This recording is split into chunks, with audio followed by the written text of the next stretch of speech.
देवाभाऊंच्या जादूने दिसणार का महायुतीचा जोर? शिंदेची शिवसेनेला ठाकरे बंधू लावणार घोर. राजकारणातून काँग्रेस होणार का नामशेष? साहेबांच्या पक्षाचा दादा करणार का घात? महापालिका निवडणुकीत कुणाची कुणावर मात? नेशन सिटी न्यूजच्या साथीनं बघा महापालिकेचा रणसंग्राम. नागपूर महापालिका निवडणुकीत भाजपनं यंग ब्रिगेड मैदानात उतरवली आहे. भाजपनं 11 तरुणांना उमेदवारी दिली आहे. यात एकाची भर पडली असती, पण भाजपला ही टीम पूर्ण करता आली नाही. यातूनच HR आणि मार्केटिंगमध्ये MBA झालेली दीपाली कापसे अपक्ष उमेदवार म्हणून निवडणुकीचं मॅनेजमेंट करणार आहे. नेशन सिटी न्यूजच्या प्रतिनिधी रोहिणी यांनी दीपाली यांच्याशी संवाद साधला. राज्यासह नागपूरमध्येही येत्या दुसऱ्या टप्प्यातील महानगरपालिकेच्या निवडणुकांची रणधुमाळी ही सर्वत्र पसरलेली आहे. जेव्हापासून निवडणुकांच्या तारखा जाहीर झाल्या, सर्वच पक्षांमधील इच्छुक उमेदवार देखील सज्ज झाले. यांनी मुलाखती दिल्या. याद्या जाहीर झाल्यानंतर इच्छुक उमेदवारांचे नाव नसल्यामुळे प्रत्येक पक्षातील उमेदवारांमध्ये रुसवे फुगवे हे समोर आलेले आहेत. अशातच प्रभाग क्रमांक 37 मधून एक वेगळीच लढाई समोर आलेली आहे, ज्यामध्ये भारतीय जनता पक्षामध्ये सक्रियतेने कार्यरत असणारे गजानन कापसे, ज्यांची जनतेमध्ये जनसेवक म्हणून ओळख आहे, आज त्यांना उमेदवारी न मिळाल्यामुळे एक वेगळीच नाराजी आपल्या समोर आलेली आहे. पक्षासोबत बंड होऊ नये म्हणून त्यांना अपक्ष फॉर्म देखील भरलेला आहे. पण यासाठी त्यांनी निर्णय घेतला की आपल्या मुलीला दीपाली कापसे हिला निवडणुकीच्या रिंगणात उभं केलेलं आहे. पण इतक्या वर्षांपासून आपण भाजप पक्षामध्ये कार्यरत असताना ही भूमिका का घ्यावी लागली, हा निर्णय का घ्यावा लागला, आणि दीपाली आता ही निवडणुकीच्या रिंगणात असताना तिची राजकीय वाटचाल काय असणार आहे, याविषयी आपण सविस्तर बातचीत करणार आहोत. आणि आता आपल्या सोबत आहेत गजानन कापसे आणि दीपाली कापसे, दोघेही आपल्या सोबत उपस्थित आहेत. सर्वप्रथम आपण गजानन कापसे यांच्याशी बोलणार आहोत. सर, आपण भारतीय जनता पक्षाशी कधीपासून कार्यरत आहात आणि आपण सक्रियतेने कार्यरत असल्यावर आज आपण उमेदवारी मागितली पण उमेदवारी न मिळाली, तर यामध्ये नेमकं कारण काय असू शकतं की पक्षाने अन्याय केला? काय बोलाल यावर थोडक्यात सांगा. माझं असं झालं की मी 93 पासून भारतीय जनता पक्षामध्ये काम करत आहो. वेळोवेळी पक्षासाठी घराकडे लक्ष न देता काम केलं, परंतु यावेळेस माहित नाही यांनी सर्वे कसा केला, कोणाला विचारून केला हे मला माहित नाही. परंतु पक्ष असं म्हणत आहे की सर्वे केला, आणि सर्वे जर केला असता तर माझं नाव निश्चितच लोकांनी सांगितलं असतं, पण ते समोर आलं नाही आणि मला तिकीटतून डावलण्यात आलं. हे का डावलण्यात आलं हे पक्ष श्रेष्ठींना माहीत असत. सर, आपण इतक्या वर्षापासून भारतीय जनता पक्षाशी कार्यरत आहात आणि आपण जनतेमध्ये काम केलेलं आहे. जेव्हा त्यांनी म्हटलं की सर्वे केला आम्ही आणि सर्वे करून हा निर्णय घेण्यात आला, पण तुमचं म्हणणं आहे की जनतेवर तुमचा विश्वास आहे की जनतेमध्ये हा सर्वे झाला नाही, मग यावर पक्षाने अन्याय केला असं म्हणता येईल की काय? त्यांचं काय नेमकं कारण असू शकतं जे त्यांनी तुम्हाला डावलण्यात आलं? माझ्याकडे काही पक्षश्रेष्ठी आता आले होते. मी त्यांना तेच प्रश्न केले की तुम्ही जर सर्वे केला म्हणता तर काय ड्रोनने सर्वे केला का? तुम्ही लोकांना का विचारलं नाही की माझं काम काय? मी तळागाळातून काम केलं आणि जीवाच्या पाड काम केलं. मला माझी मुलं कोणत्या वर्गात हे पहिले बायकोला विचारावं लागत होतं की बा ही कोणत्या वर्गात गेली. तर मला घराकडे मी दुर्लक्ष करून जणू काही मी तुळशीपत्र टाकलं घरावर, अशासारखं अहोरात्र काम केलं. कधी मुलांना शाळा कॉलेजमध्ये नेऊन दिलं नाही, ट्युशनला नेऊन दिलं नाही. आणि इतकं काम करणारा माझा एक ग्रुप आहे, जनसेवा ग्रुप म्हणून, त्याच्यामध्ये 922 लोक आहे. सगळ्यांना माहित आहे माझ्या कामाची पावती. आणि मला नुसतं काही त्या स्वावलंबी दीनदयाल नगरात ओळखत नाही, तर अख्ख्या प्रभागात ओळखतात. माझं नाव कुठेही विचारलं असतं तर नक्कीच त्याची दखल पक्षाने घेतली असती. पण सर्वे कसा निष्पक्ष झाला की नाही हे मला वाटत नाही की सर्वे झाला असेल. आपण जनतेमध्ये कार्य करता, इतक्या वर्षांपासून आपण पक्षासोबत कार्यरत आहात, पण आता नेमकी आपण निवडणुकीमध्ये उमेदवारी मागितली, यामागील नेमकं कारण काय? नेमकं कारण असं होतं की लोकांचा विश्वास माझ्यावर होता आणि लोकांना असं वाटत होतं की तुमच्याकडे कुठलेही पद, पावर, अधिकार नसताना तुम्ही जर एवढी मोठी कामं करू शकता, तर तुमच्याकडे जर असं काही पद आलं तर तुम्ही निश्चितच जनतेला न्याय द्याल, जनतेसाठी धावून जाल, जनतेसाठी काम कराल. मी अहोरात्र काम करतो ना. मी रात्रीचे 3 वाजता 4 वाजता उठून मला फोन आला तर मी जातो. तर आता जे तुम्ही उमेदवारी मागितली आणि आपल्याला उमेदवारी नाही मिळाली, त्यामुळे आता आपण एक अपक्ष फॉर्म भरलेला आहे, पण हा तुम्ही स्वतः न भरता तुम्ही तुमच्या मुलीला समोर केलेला आहे, का बरं? मला असं वाटत होतं की मी जर फॉर्म भरला तर माझ्यावर भरपूर प्रेशर येईल. आणि शेवटी काय, मुलींनी जर तिला विचारलं मी का तुला राजकारणात करिअर करायचं आहे का, ती म्हणाली की मला आजपर्यंत जॉब लागला नाही, तर माझी इच्छा आहे तुम्ही पण जे काम केलं तर मला तुम्हाला न्याय मिळवून द्यायचा आहे, असं तिच्याशी माझा पहिले संवाद झाला घरी. आणि नंतर मग तिने सांगितलं का मी भरतो. तर मी म्हटलं ठीक आहे. मग मी माझा फॉर्म भरला नाही आणि मुलीचा फॉर्म टाकला. आज अर्ज मागे घेण्याचा आजचा अंतिम दिवस सुद्धा आहे, 3 वाजतापर्यंतचा वेळ आहे. तर काय विचार केला, कारण वरिष्ठांचे तुम्हाला कॉल येतात, ते तुम्हाला भेटून सुद्धा गेलेत, यावर तुम्ही आता काय निर्णय घेतलेला आहे? नाही, मी जनतेच्या मताचा निर्णय घेणारा व्यक्ती आहे. कारण शेवटी मतदान ही जनता करते आणि म्हणून मला जनतेला मी त्या ग्रुपवरती विचारलं आहे, वारंवार प्रश्न केला की मी आता या द्विधा मनस्थितीत आहे, तर मी काय करू. तर लोकांचे त्याच्यावर रिप्लाय आले की बिलकुल मागे हटायचं नाही, आपण दीपालीला विजयी करू आणि तिला निवडून आणू, तुम्ही अर्ज मागे घेऊ नका, असा जनतेचा माझ्यावर दबाव आहे. एकीकडे पक्षाचा दबाव आहे की बा तुम्ही तिकीट मुलीची मागे घेऊन टाका. म्हणून आता निर्णय तर माझा असा आहे की काय करावं, मला द्विधा मनस्थितीमध्ये आहोत.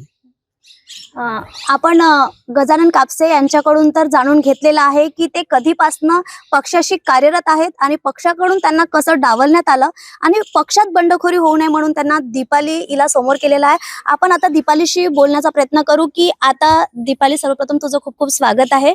आणि एक तू युवा नेतृत्व असणार आहे आता येत्या निवडणुकीमध्ये. निवडणुकीच्या रिंगणात येणं, निवडणुकीसाठी उभं राहणं म्हणजे राजनीतिक आलं. आपण एक युवा नेतृत्व असल्याने एज्युकेशन तुझ्यासाठी महत्वाचं होतं. ज्यावेळी तू आता नोकरीसाठी अप्लाय करायला पाहिजे, तू आता निवडणुकीच्या रिंगणात दिसते आहेत म्हणजे राजकारण. तर काय वाटतं आता या निवडणुकीला घेऊन, काय भूमिका वाटते तुझी स्वतःची?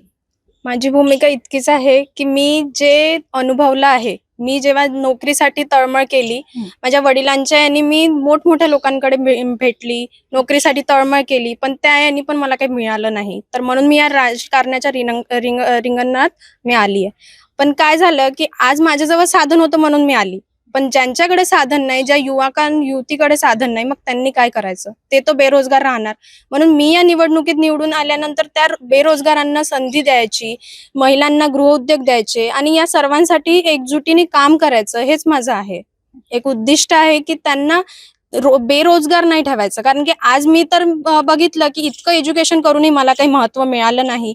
मोठमोठ्या नेते या सर्वांना मी भेटली, पण तरी पण मला काही मिळालं नाही. तर मग आज माझ्याकडे साधन असूनही मला काहीच नाही भेटलं ना, म्हणून मी त्यांच्यासाठी मी या निवडणुकीत लढत आहे.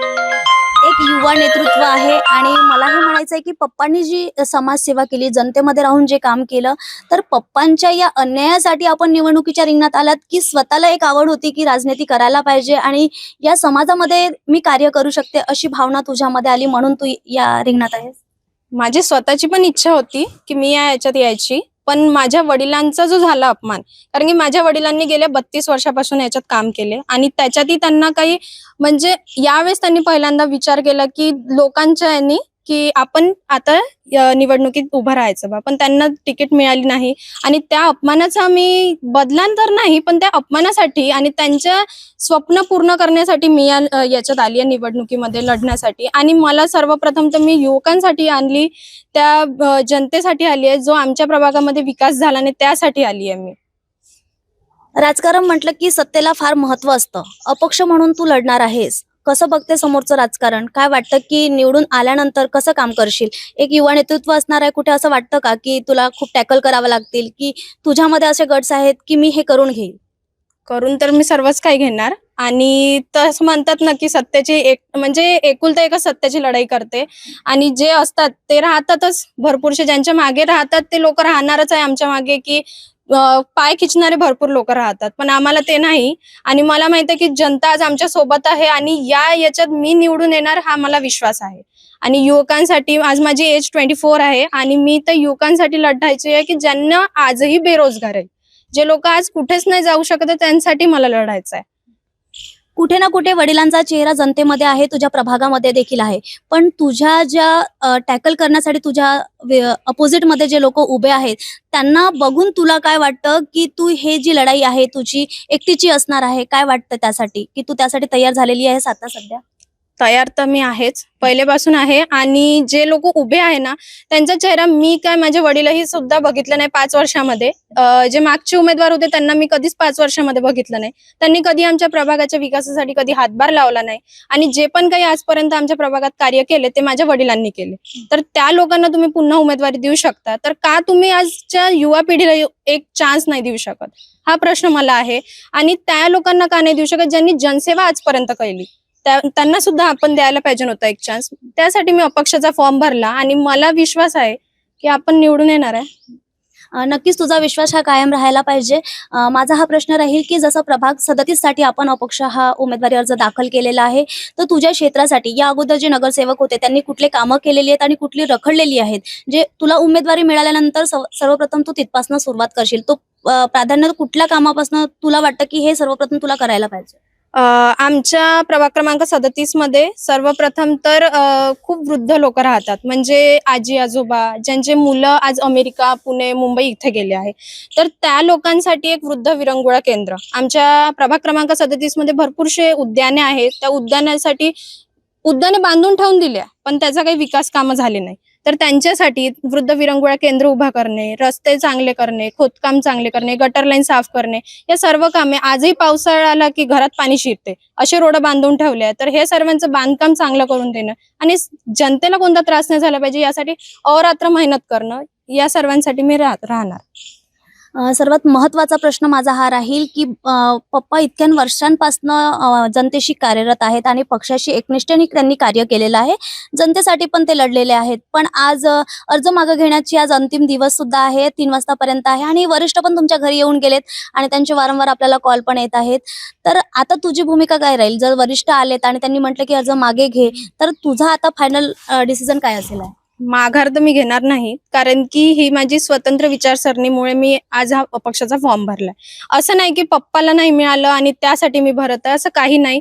मला स्वतःचीच लढाई स्वतः लढायची आहे आणि मला स्वतंत्रासाठी हे करायचं. म्हणजे आजही मी म्हणजे बेरोजगार आहे, मला नोकरी नाही आणि नोकरीसाठी मी धावपळ खूप केली, मोठमोठ्या नेता आणि युवा याच्याकडे गेली, तरी पण मला नोकरी नाही मिळाली. मग मी आता राजकारणात उतरून स्वतःसाठी करू शकणार आणि त्या समाजासाठी करू शकणार, जिथे आजही बेरोजगार आहेत, आजही तिथे विकास झाला नाही. मग आणि आज त्या लोकांनी विचार करायला पाहिजे की अवघ्या 24व्या वर्षी ती मुलगी निवडणुकीत येण्याची याच्यात आहे, मग तिला चान्स का नाही दिला?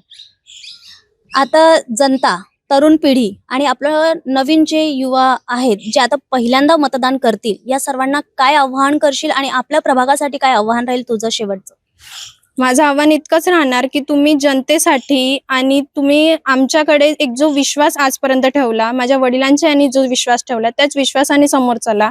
आमच्याकडे त्याच उद्दिष्टाने बघा, ज्यांनी आजपर्यंत तुम्हाला जे काही मिळालं नाही, त्यांचा विकास झाला नाही, त्यांना नेहमी म्हणजे विश्वासघात झाला त्यांचा की निवडून द्यावा तुम्ही, आम्ही ते करू, पण काही आजपर्यंत झालं नाही. तर त्यासाठी तुम्ही आज एक नवीन चान्स द्या, एक युवा पिढीला एक मौका द्या की ती खरंच युवा पिढी काहीतरी करणार, याने तुम्ही राहावा. खूप खूप धन्यवाद. आता आपण बघितलेलं आहे की गजानन कापसे आणि दीपाली कापसे दोघांशीही आपण सविस्तर चर्चा केलेली आहे येत्या निवडणुकीला घेऊन. आज अपक्ष उमेदवारी देखील तिने जाहीर अर्ज देखील भरला आहे, परंतु तिचा अजेंडा, तिची राजकीय वाटचाल काय असणार आहे, आपण तिची भूमिका समजून घेतलेली आहे की अपक्ष भरण्यामागचा तिचा का नेमका हा तिने निर्णय घेतलेला आहे. एक 24 वर्षाची युवा हा खरंच नवा चेहरा असणार आहे, पण सातत्याने 32 वर्षापासून एकनिष्ठेशी प्रामाणिक राहून आपल्या जनतेसाठी दिवस रात्र एक करून परिवाराला वेगळं सारून जर जनतेला त्यांनी आपलं प्राधान्य, आपली प्राथमिकता दिलेली आहे, असं नेतृत्व आज आपल्या सोबत होतं, ज्यांनी जनतेचा विचार करून. कारण आपण म्हणतोच ना, महानगरपालिका ही निवडणूक स्थानिक लोकांची असते. स्थानिक लोकांमध्ये राहून स्थानिक लोकांचे प्रश्न समजून त्यांनी स्थानिक लोकांमध्ये काम केलेलं आहे. पण आज पक्षाकडून अशाच नेतृत्वाला डवलण्यात आलेला आहे, म्हणून हा निर्णय घेण्यात आला आणि एक युवा चेहरा यावेळेस आपल्याला बघायला मिळेल आणि भाजप पक्षाकडून यंदा सगळेच युवा चेहरा आपल्या समोर आहेत. तर आता हे बघण्यासारखं असणार आहे की प्रभाग 37 मध्ये येणारा दीपाली कापसे यांचा नवा चेहरा, एक युवा चेहरा आणि येणाऱ्या युवा पिढीसाठी जे विजन त्यांनी आपल्याजवळ ठेवलेलं आहे, नक्कीच हे कुठे ना कुठे त्या प्रभागासाठी एक यशाचं पाऊल राहणार आहे आणि तिची ही घेतलेली भूमिका नक्कीच एक यशाचं कारण बनू शकतं. म्हणून येत्या निवडणुकीला घेऊन निकाल हा जनतेचा आहे आणि जनतेचा निर्णय आणि प्रशासनाचा यावर काय निर्णय येतो हे बघणं ही तितकंच महत्त्वाचं राहणार आहे. नेशन सिटी न्यूज साठी विशाल सह मी रोहिणी, नागपूर.